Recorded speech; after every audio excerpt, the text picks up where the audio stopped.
بدتر از قبل شده. مردم همه جا هستن.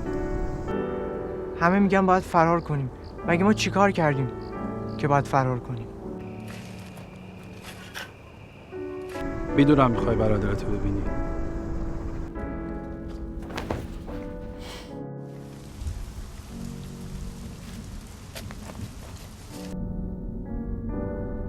تنبیهت میکنم.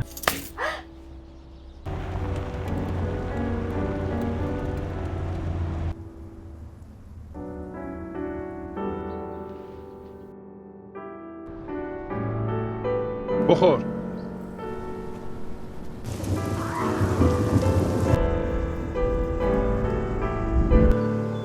میفهمی چی میگم؟ برو.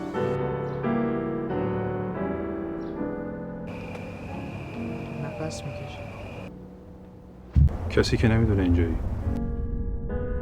بله.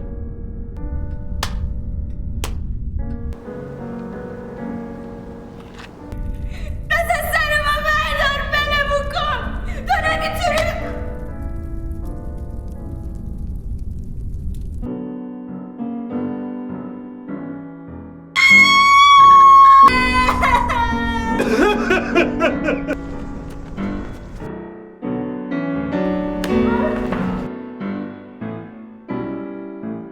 یه چیزی بگو.